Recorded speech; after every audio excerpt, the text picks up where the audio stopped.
welcome inside the Friday Night Huddle. I'm Dave Bacon. Week 10 means playoff berths are on the line, and we have Northeast Ohio and all of Ohio covered. As always, my playmakers in the Friday Night Huddle, Dan Labbe from cleveland.com, Chris Fedor from cleveland.com. Guys, it's here. The final week of the regular season. Where'd the regular season go? Wherever it went fast, that's for sure. Plenty of playoff berths on the line as well, and a number of big games. We'll get to them in just a minute. This is the time of the year players, coaches, and fans live for, though. It is the time when playoff berths are decided. We have student reporters all over the area. We have cleveland.com reporters all over the state, and we've got a ton of big games. Let's take a look at the games that we are featuring tonight. Solon and Medina doesn't get any bigger than that. A couple of teams that head into Week 10, 8-1 on the year. Cleveland Heights and Lorain. Cleveland Heights needs that to get into the playoffs. Lorain is already in Division I, Region 2. Bedford and Copley, playoff seeding in Division 2 on the line there. Chris Fedor, Federal League battle. Massillon Perry taking on Glen Oak. The winner of that gets at least a share of the Federal League title, if not an outright Federal League title. Olmsted Falls and Avon, the Eagles just keep putting up points and blowing up scoreboards.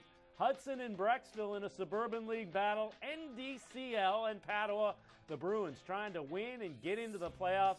And Elyria taking on Menor. Menor trying to keep those slim playoff hopes alive. They need a win and they need some help in Division I, Region 1 to get into that playoff picture as well. We'll keep our eye on a couple of other games of significance as well. Those are the main ones. We've got cleveland.com reporters. We've got student reporters all over the place. Chris Fedor, which game grabs your attention tonight? Which one are you keeping a close eye on? I'm looking at 7-2 Hudson against Brecksville Broadview Heights 8-1. Brecksville Broadview Heights coming off the first loss last week. This is a matchup that Brecksville Broadview Heights has not won since these two teams started playing annually in 2011. On the other side, you've got Hudson, yes, in the playoffs already. However, after that win against Stowe a few weeks ago, just not playing the same kind of football that we've been accustomed to from Hudson. Lost against Twinsburg, close win last week against Wadsworth.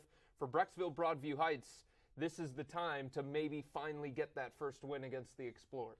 And Hudson needs that game to have a first-round home playoff game. Remember, first-round playoff games are played at home sites. They go to neutral sites in round 2, but a first-round home playoff game is a huge deal. Hudson had to score with 9 seconds left last week to beat Wadsworth by a touchdown. So game was tied with 9 seconds left. The Explorers got in the end zone and won that one. So, yeah, that's an interesting dilemma. Explorers not playing the way you want to be playing as you head into the playoffs. Dan, what are you keeping your eye on? I'm a little surprised by you, Chris Fedor, because the Federal League title is on the line tonight. And you're not going with that game? You got to go Perry and Glen Oak, right? Come on, league title on the line.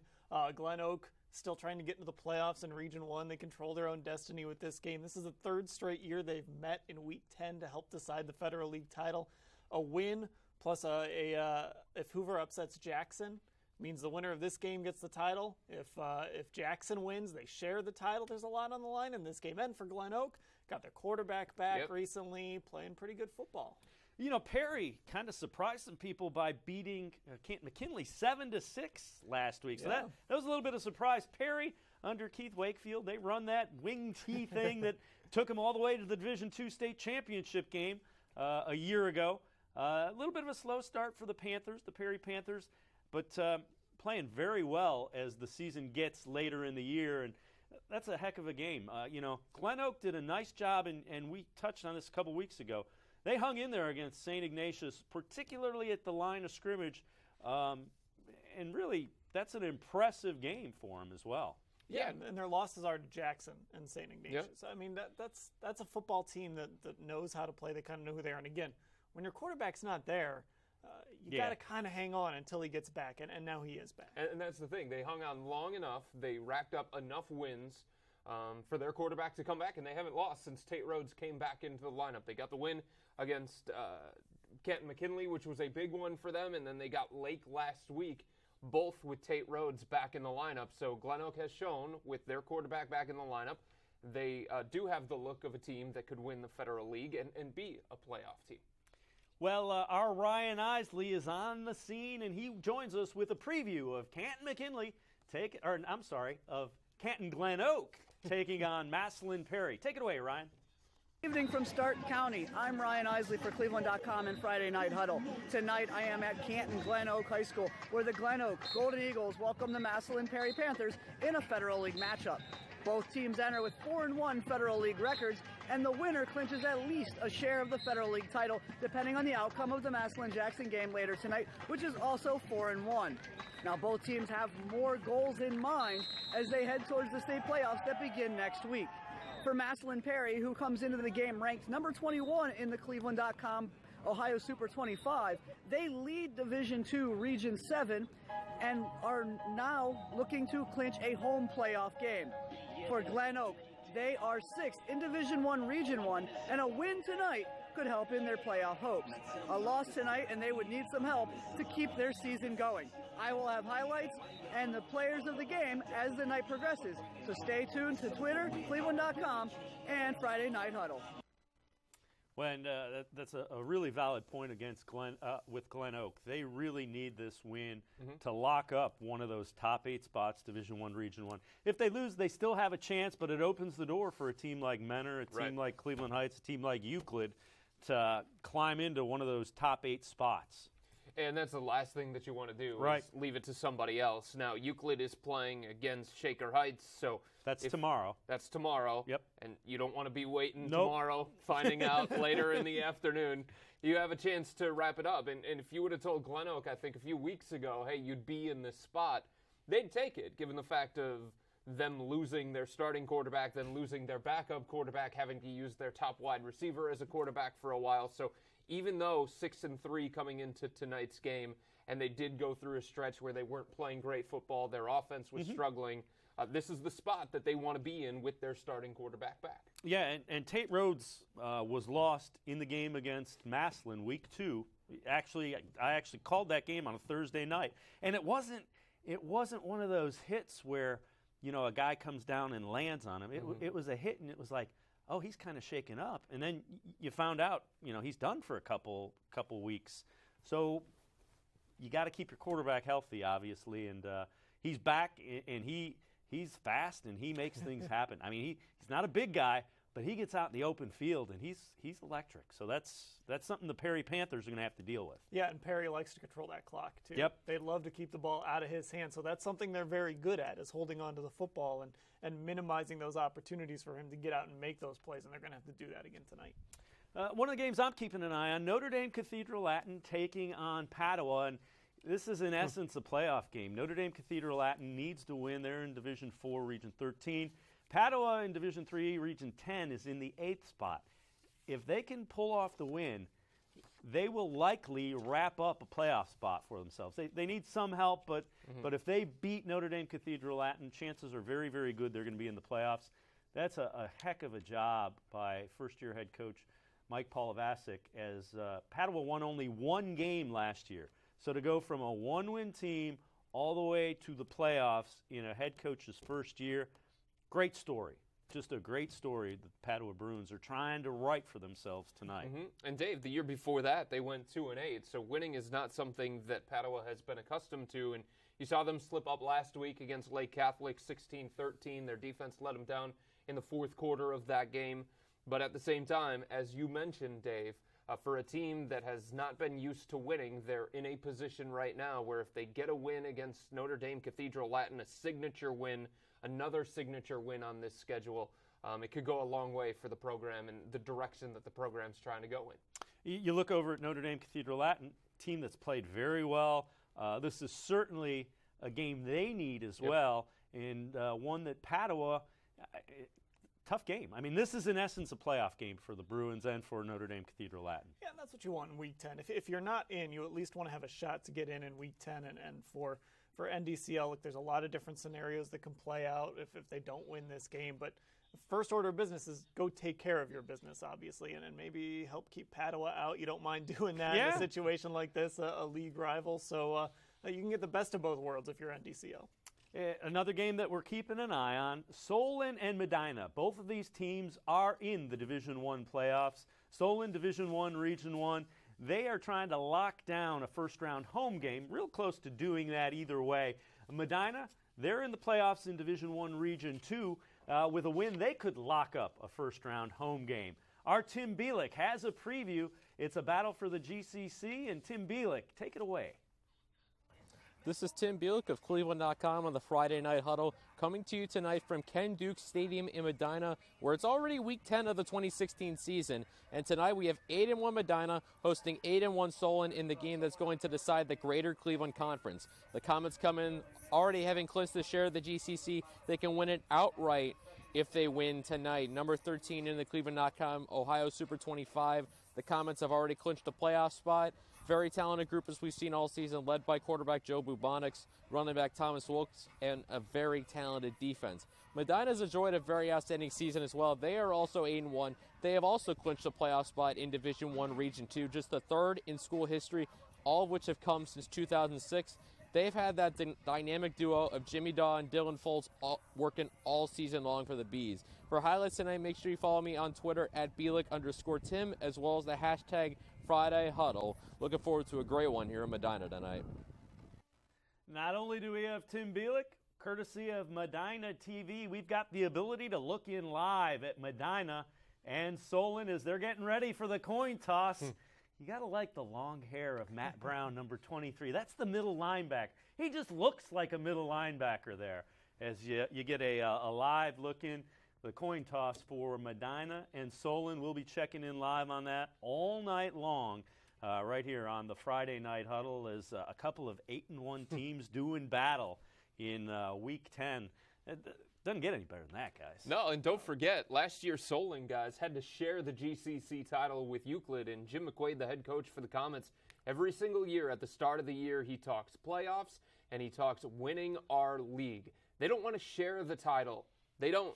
They want it outright, and they've got a chance to do it tonight, winning against Medina. On the other side for Medina, it's going to be very interesting because they had replaced their quarterback, John Curtis, with Gavin Montgomery. Montgomery was replaced last week by Alex Whitaker. Whitaker leads 3 touchdown drives in the second half against Euclid to come from behind against Euclid and put themselves in this position to claim a share of the GCC title.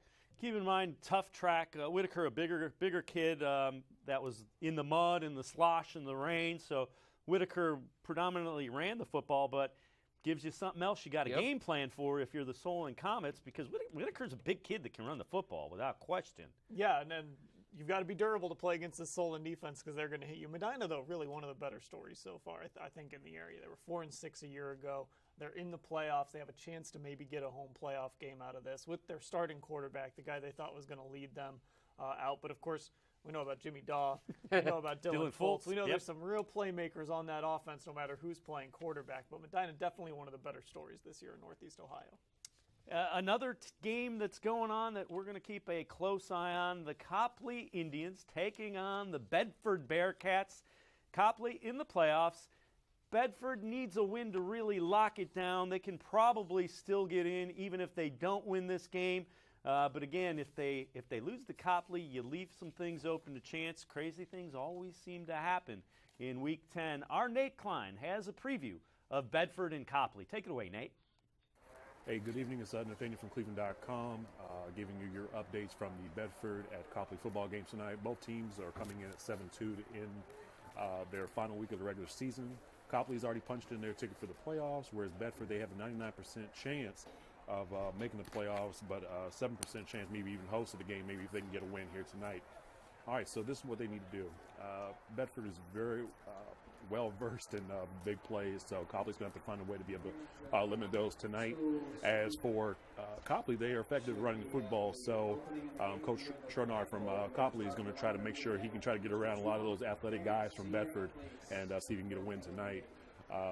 Again, Copley's in the playoffs already, and Bedford, this win would definitely help them kind of solidify their playoff spot, but also maybe even get in the playoff game, but it just all depends on how much help they can get from around the region. Again, this is Division II matchup, Region 5. So be sure to keep up with more updates at Friday Night Huddle, as well as me here at Copley tonight, hosting Bedford. All right, Nate Klein, and kind of touched on it there. This is in essence a check for both teams because type of team you're going to face next week either way. These are both playoff teams. Bedford needs it a little bit more because they're not locked in. If they lose, they're probably still going to be in the playoffs. There's some crazy things that need to happen to keep them out. But crazy things seem to happen in Week 10. So win, take care of your business, and enjoy the playoffs if you're the Bedford Bearcats. Yeah, exactly. Like you said, 99% chance that they're in the playoffs. But look, against Copley, this is maybe you see these guys down the road if you get into the playoffs and you advance. So this is a chance to kind of say, all right, this is how we stack up against Copley. We felt what it's like to play against Copley, so if they run into them down the road, and that's a very difficult region, so you like to go out there and test yourself against one of the teams that I think you could look at and say is one of the best in that region. I think the other thing for Bedford, just from a mentality standpoint, they've got to beat one of these playoff teams on the schedule so that they have a feeling going into the postseason that they can hang with some of these playoff teams. Because if you look at their losses, 6-3, Cleveland Heights, it was basically a double-digit game for most of it. Last week against Lorraine, they lose by 35. So I think they just need to show themselves, hey, we belong in the same field with one of these playoff caliber opponents, and they could do that tonight against Copley. And the key for Bedford, stop turning the ball over. They did it too much against Cleveland Heights. They did it last week against Lorraine, 6 times against Lorraine in the mud, in the slop. Take care of the football and give your team a chance. Yeah, and that's the other thing with Copley. You want to go into the playoffs having played well, and they certainly can't feel they have played well in the games they've lost to Cleveland Heights and to Lorraine, without question. Well, another game that's going on, same region, Division II, Region 5. Hudson, they're taking on Brecksville. And we've got Bill Mayville on the scene. Take it away, Bill. The Brecksville Broadview Heights campus, where we are about 15 minutes away from kickoff between Brecksville Broadview Heights Bees and the visiting Hudson Explorers. Quick preview for tonight's game. It's all about playoffs, and it's all about the Suburban League National Division title. Either team wins, they can claim a share of the title. For Brecksville Broadview Heights, they need this win to solidify their playoff spot. Hudson is in the playoffs and looking to move up and improve their seeding at this point. Tonight should be an interesting game between the 7-2 Hudson Explorers and the 8-1 Brecksville Broadview Heights Bees. Follow us online for more information on Twitter, #NEOVarsity, and #FNHuddle for more score updates, game updates, and more.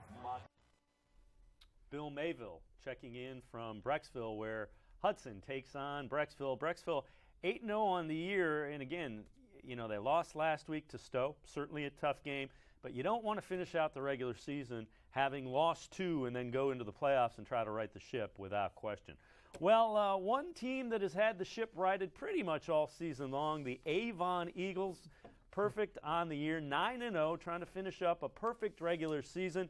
Ranked number 1 in the state in Division II in the Associated Press poll for much of the year, including currently our Mike Fitzpatrick has a preview as Olmsted Falls, a pretty good team from the Southwest Conference, taking on the Avon Eagles. Take it away, Mike Fitzpatrick.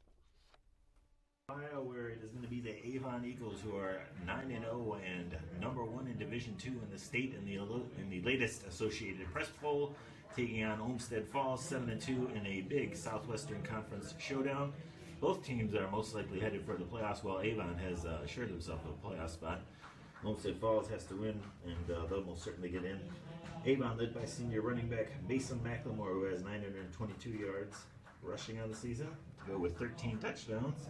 Meanwhile, Olmsted Falls is led by their bruising senior running back Spencer Linville, who's rushed for 1,349 yards and 18 TDs. Should be a good one here from Avon. Once again, Mike Fitzpatrick reporting from cleveland.com. All right, Mike Fitzpatrick. We will check in with him at Avon and Olmsted Falls all night long. Another game, Division I, facing it's a Division I Region I team in Cleveland Heights that needs a win to really solidify and hang on to their playoff spot, get into that top 8. Taking on a team in Division I Region II in Lorraine, who locked up a playoff spot by beating Bedford a week ago. Our Matt Gould has a preview of Lorraine and Cleveland Heights. Take it away, Matt. This is Matt Gould checking in from Cleveland Heights for Friday Night Huddle on cleveland.com, where the Cleveland Heights Tigers are playing host to the Lorain Titans in a game that has major playoff implications and is also for the Lake Erie League Championship. These two teams met up for the Lake Erie League title last year in Week 10. Cleveland Heights emerged from Lorain with that game.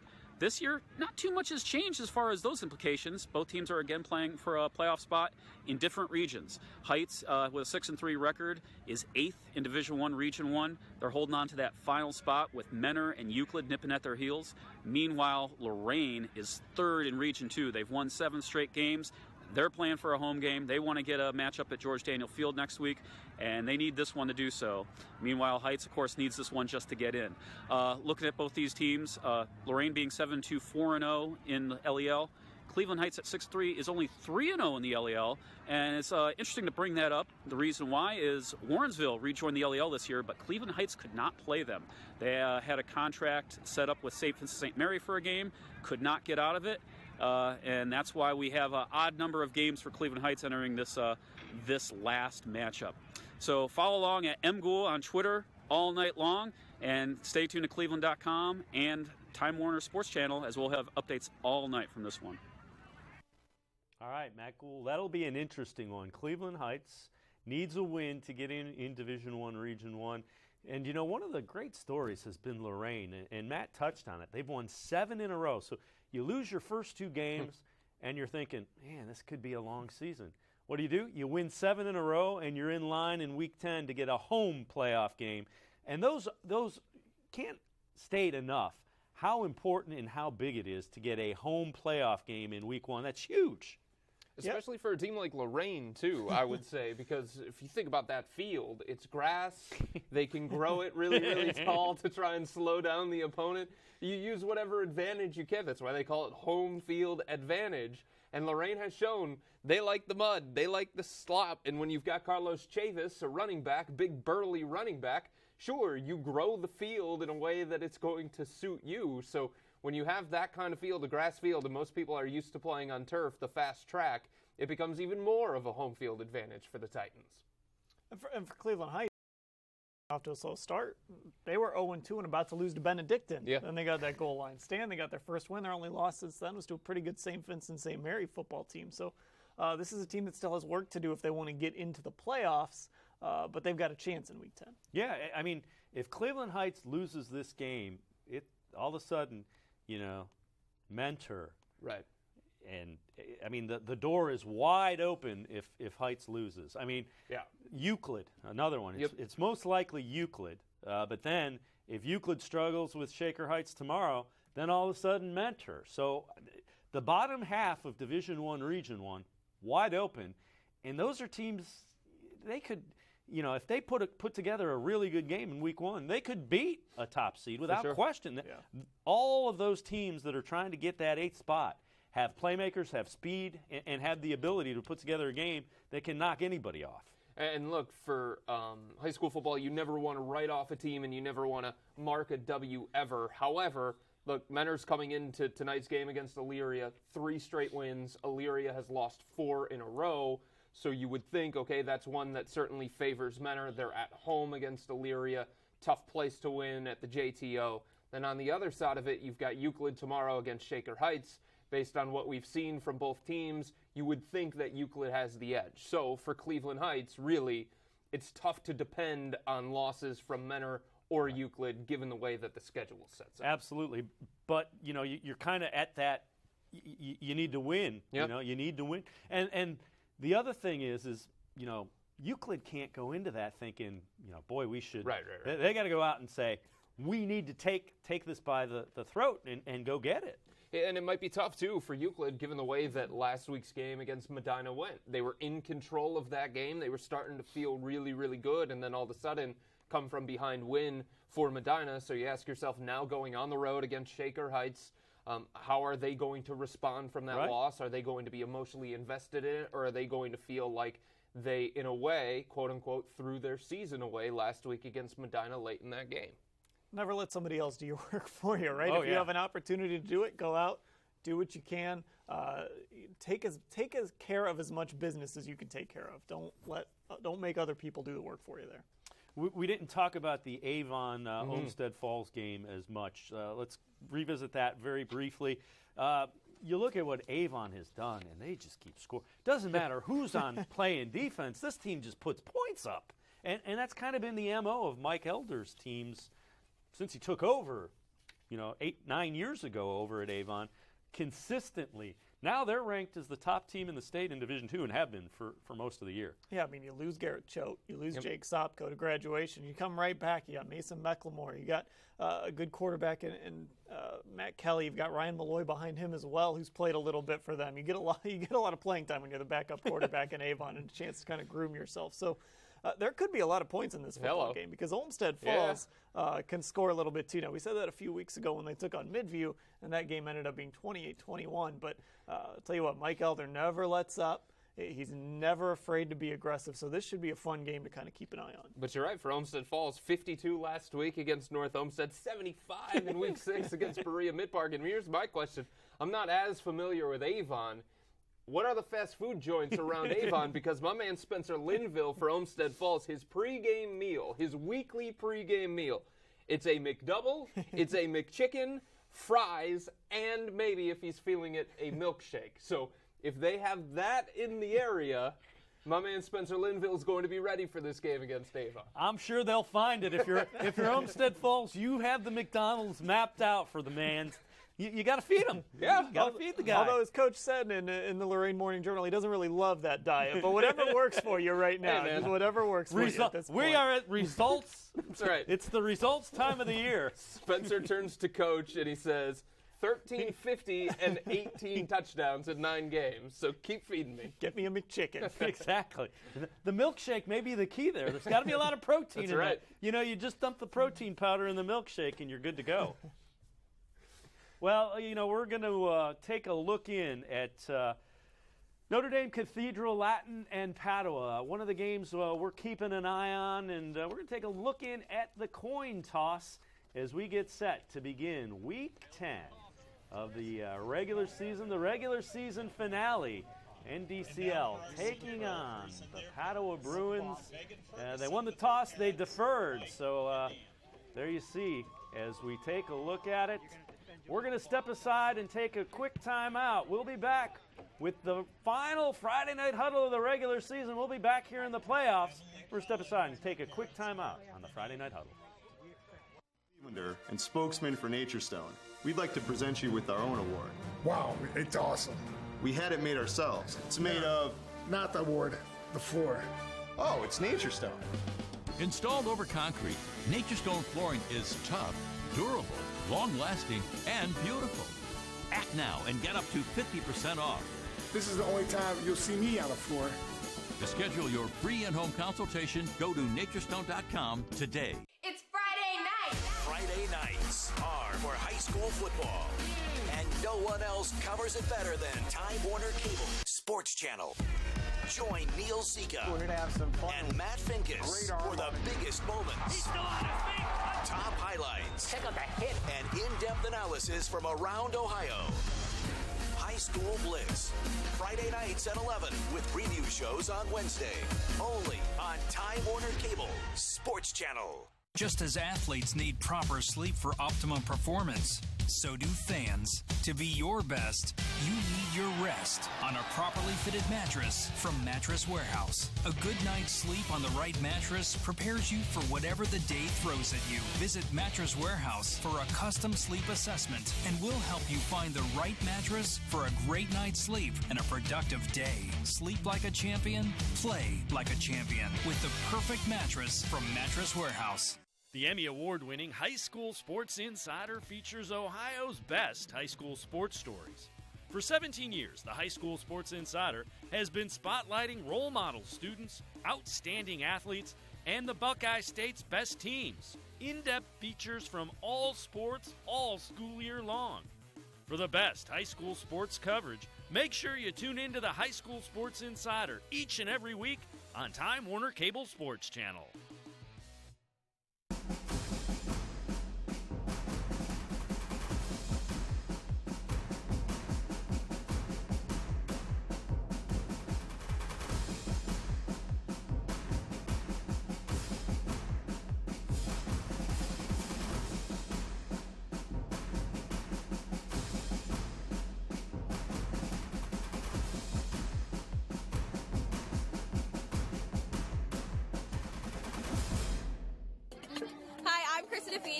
sending in highlights of the Independence versus Cuyahoga Heights game at Heights.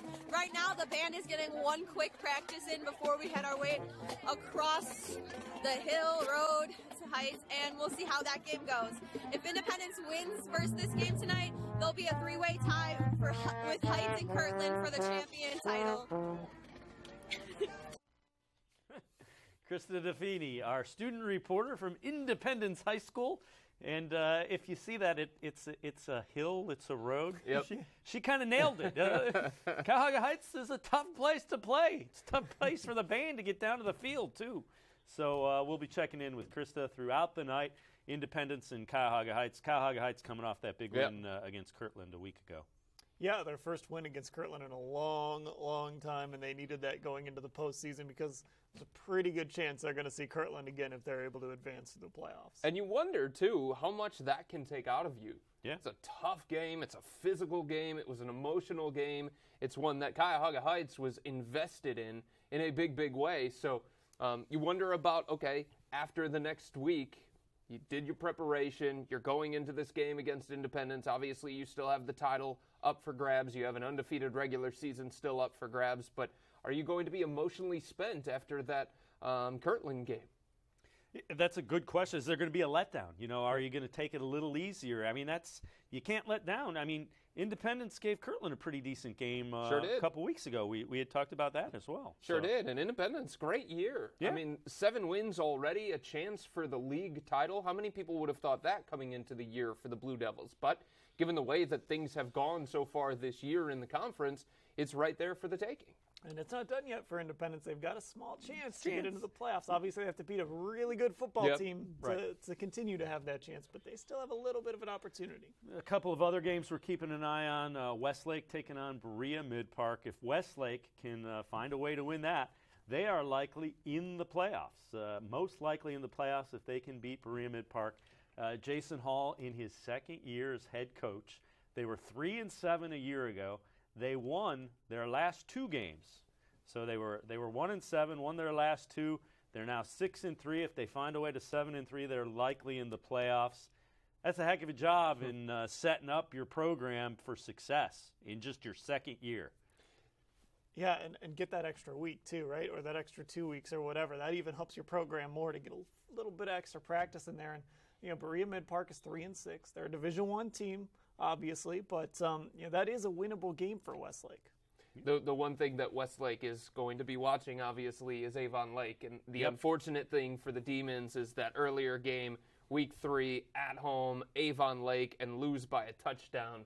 So that could be the one that could prevent them. But again, Avon Lake going to have its hands full against North Olmsted. North Olmsted down year, just 2-7. But again, it's high school football. It's Friday night. It's the final week of the regular season. So you never really know. But no matter what happens with Westlake, it's been a successful season already in where they're trying to get the program to go. Well, we have kicked off most of the games. It's a little after 7 o'clock, so we begin the final week of the regular season. Time for us to take a look at Ohio's Super 25. Heading into Week 10, the best 25 teams in the state of Ohio, regardless of division, as ranked by cleveland.com. It's the Week 10 Super 25, the final one of the regular season. And making it back into the Super 25 at number 25, Massillon Jackson. The Polar Bears improved to 7-2 with a 17-point win over Green a week ago. They face Hoover tonight. Midview moves up a spot to number 24. The 8-1 Middies put 55 on the board in their win over Avon Lake last week. Midview faces North Ridgeville tonight. Cincinnati Elder checks in at number 23. They had no problem with a team from Florida last week. They face LaSalle, a top 5 team, to finish off the regular season this week. 6-3 McKinley falls 3 spots to 22 after losing to Massillon Perry by a point, 7-6 a week ago. The Bulldogs have their rivals, Massillon, waiting tomorrow afternoon. And Massillon Perry moves up to number 21 after that 1-point win over McKinley last week. The Panthers face Glen Oak to end the regular season tonight. 7-2 Dublin Kaufman checks in at number 17. They shut out Westland a week ago. They have a date with their biggest rival, Upper Arlington, tonight.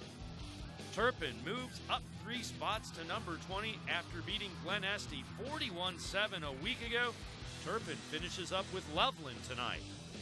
Chardon stayed perfect on the year, 9-0. The Hilltoppers beat Brush 49-28 a week ago. They face Willoughby South tonight.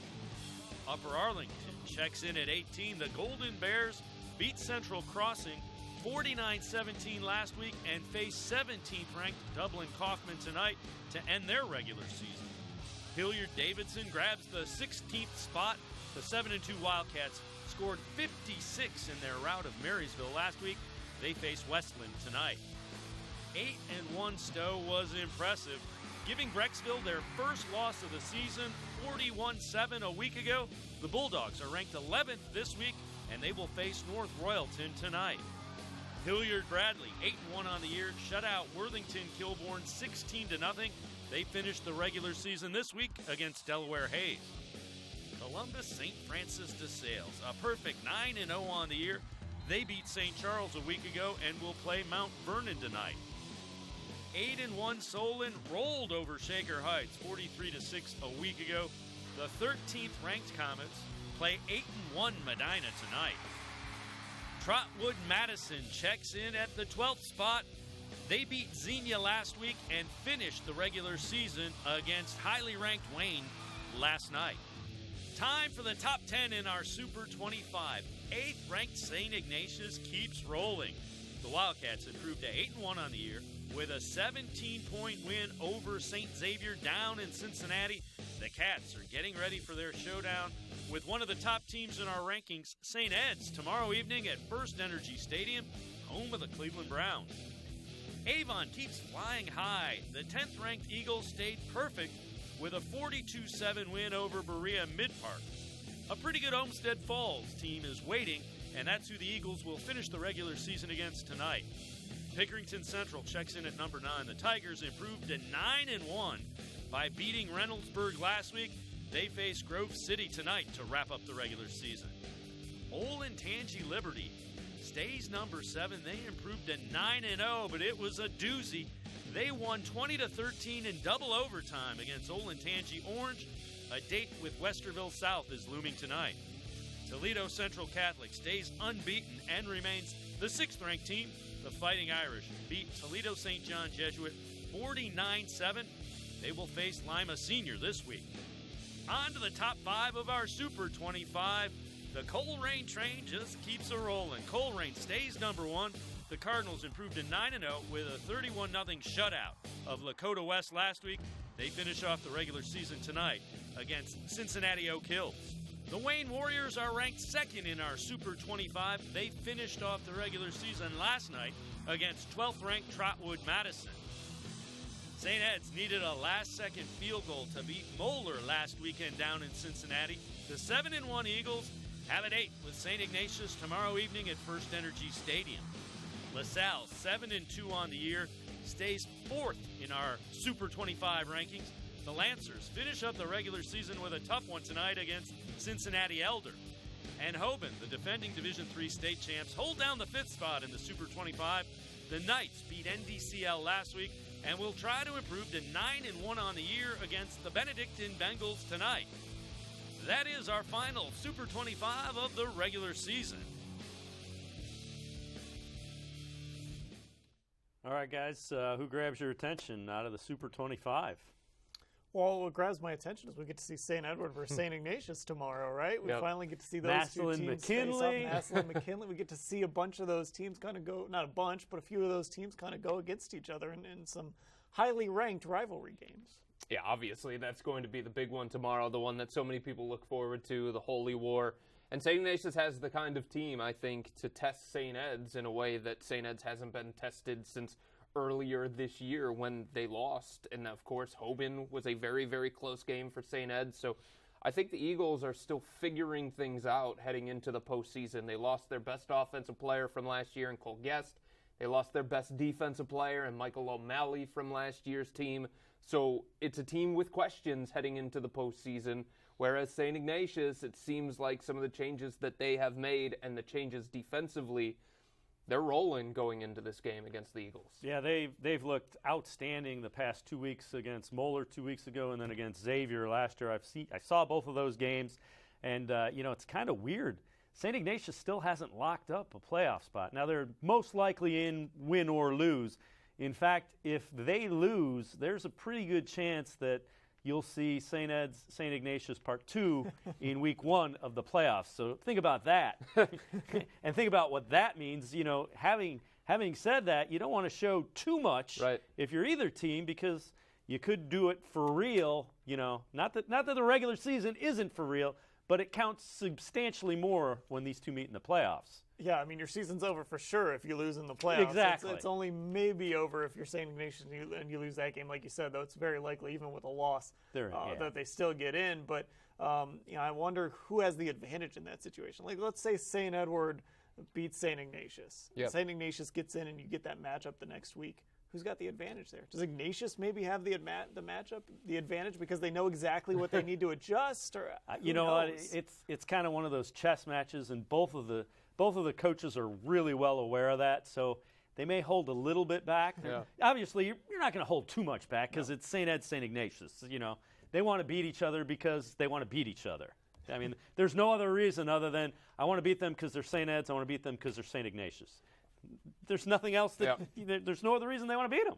The other thing that stood out to me, and I don't remember exactly how many teams, but there weren't a lot of Division II teams in the Super 25. There was one for sure, and it was Avon. And I think what that shows you is the Eagles, it seems like the perception is that they have separated themselves from the rest of the teams in Division II. I would say LaSalle.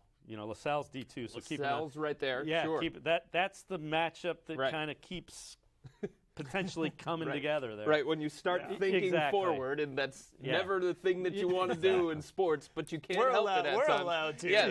It's just those Players teams can't. aren't allowed to. Players can't. When you start thinking forward, you're starting to think Avon against LaSalle.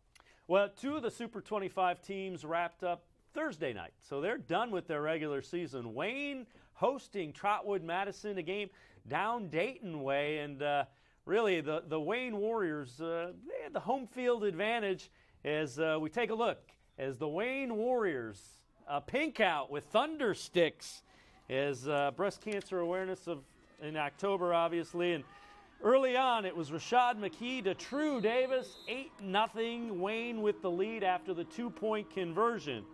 Trotwood comes back though, and hang on here. Markel Stevens peppers to Caleb Johnson, and it's a touchdown. 2-point conversion was no good, so it was 8-6 Wayne. Then Fred Pitts runs and puts it into the end zone, and it was 14-6 Wayne with the lead.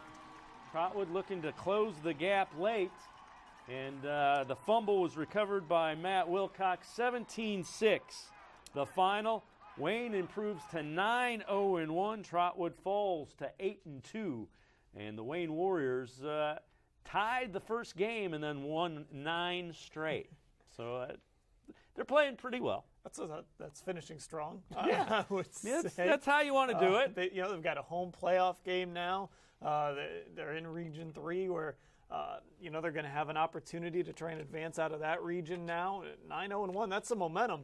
And I'll say this, for people that had questions about Wayne, and rightfully so based on the schedule that they played against, hey, when you have a signature win against Trotwood Madison, there aren't a lot of teams in Division I, Region 3 that have that kind of win on their resume. So for Wayne, it's all about going into the playoffs, being at your best, crescendoing at the right time. A win against Trotwood Madison, that can springboard you into the postseason.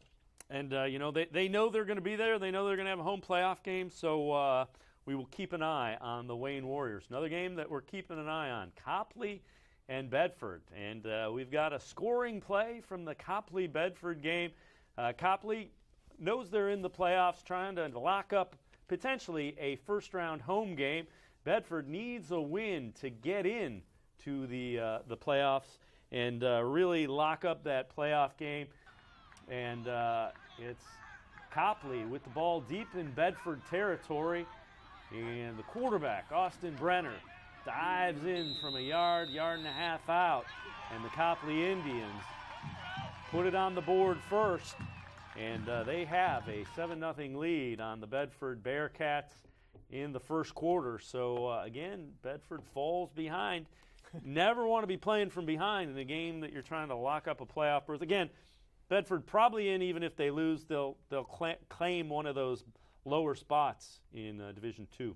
And Austin Brenner, he's thrown for 1,000 yards, but he's rushed for 628 yards. So when you've got Weston Bridges back there, and then you're lining up in that situation, you have to count for both of those guys. That's his 7th rushing touchdown of the season. That's the other bugaboo for the Bearcats if we're looking at how they would handle the postseason. They're not that tough. They're not that physical. They rely on speed, athleticism, skill position guys. That defense of Bedford has given up a bunch of points all year. Now, they shut out Maple Heights midway through the year, but aside from that shutout, the fewest points they allowed all season was 19. They ask a lot of that offense to win shootout-type games, and that usually doesn't translate all that well to the postseason. And another game that we're keeping an eye on, the Solon Comets taking on the Medina Bees, and the Solon Comets defense that we've talked a lot about. You know, they're getting it done as well. They put 2 on the board, so a safety, and that is what we're looking at here is high snap on the punt.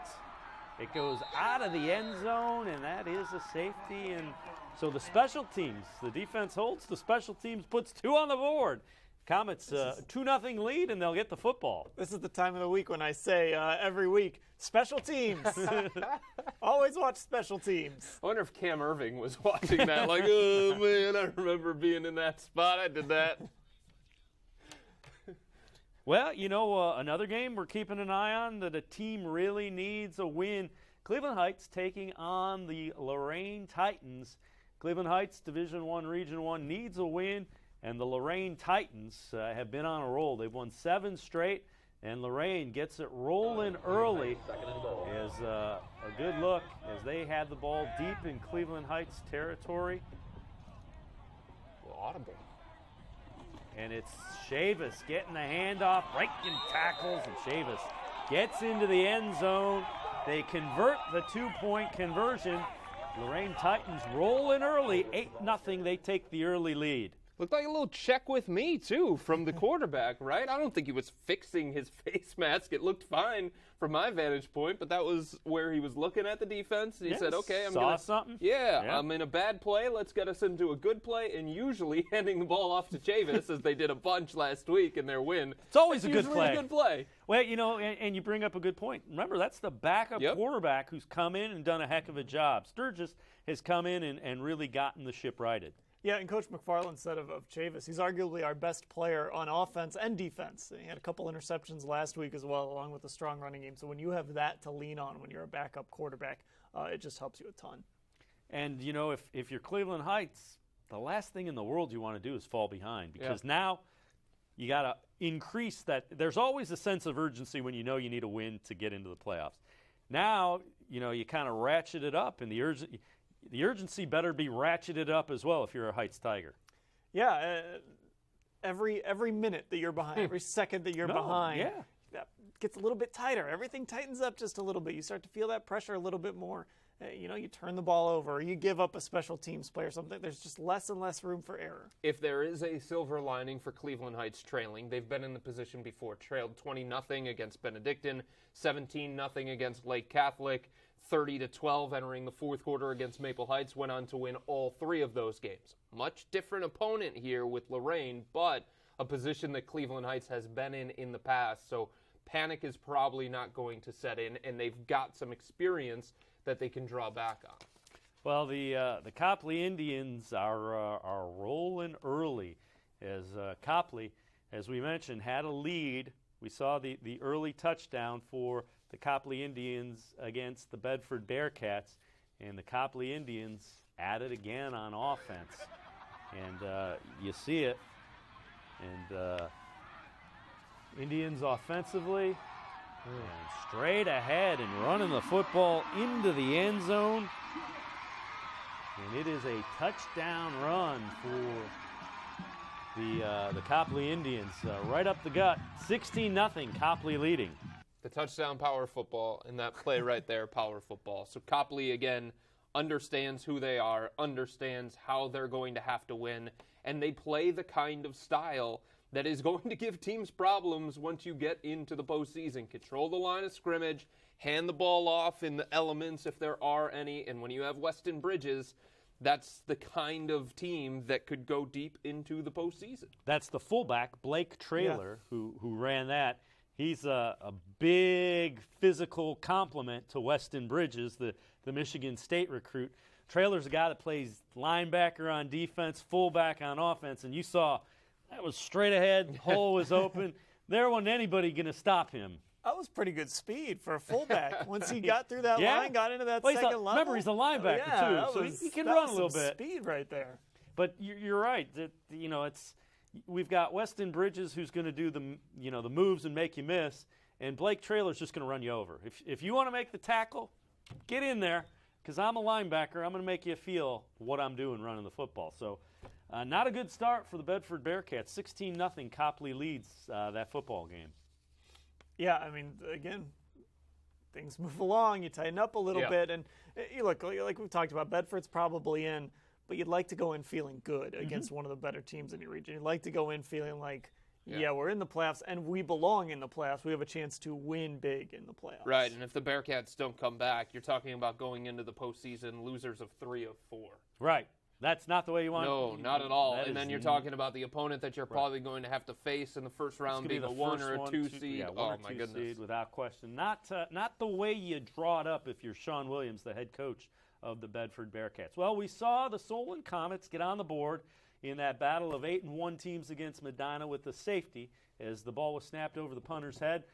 Offense gets the ball after the free kick, and Solon Comets move the football down the field, get inside, and are in the scoring zone. And here we see it. Shotgun formation, inside handoff, and the touchdown by Thomas Wilkes. Now a 9-0 Solon lead. So that's one of the things that happens. Special teams holds, force you to do the free kick from the 20. You get good field position. The offense moves the ball downfield, and you put it in the end zone, and now it's 9-0.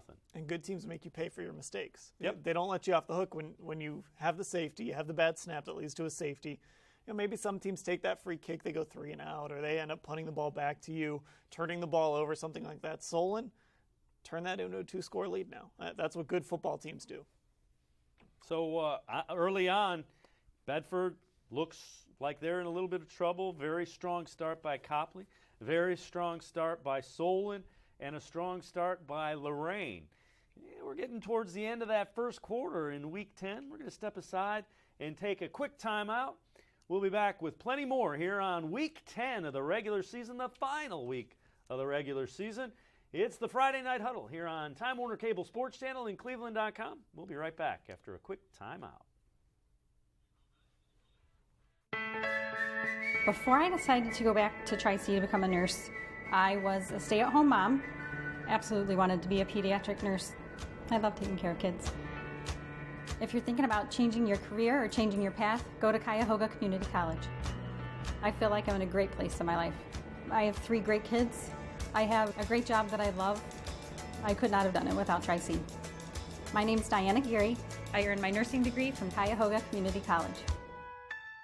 Just as athletes need proper sleep for optimum performance, so do fans. To be your best, you need your rest on a properly fitted mattress from Mattress Warehouse. A good night's sleep on the right mattress prepares you for whatever the day throws at you. Visit Mattress Warehouse for a custom sleep assessment, and we'll help you find the right mattress for a great night's sleep and a productive day. Sleep like a champion, play like a champion with the perfect mattress from Mattress Warehouse. Wednesday nights, more sports and Les Levine is live at 6. Then at 7, Access Crew SC. And at 7:30, High School Blitz Preview. It all starts Wednesday night at 6. Follow us on social media at TWC Sports OH. Across town and across the region, this is where fans belong. Time Warner Cable, Sports Channel. The Emmy Award-winning High School Sports Insider features Ohio's best high school sports stories. For 17 years, the High School Sports Insider has been spotlighting role models, students, outstanding athletes, and the Buckeye State's best teams. In-depth features from all sports, all school year long. For the best high school sports coverage, make sure you tune into the High School Sports Insider each and every week on Time Warner Cable Sports Channel. As World Heavyweight Champion, Clevelander, and spokesman for Nature Stone, we'd like to present you with our own award. Wow, it's awesome. We had it made ourselves. It's made of... Not the award, the floor. Oh, it's Nature Stone. Installed over concrete, Nature Stone flooring is tough,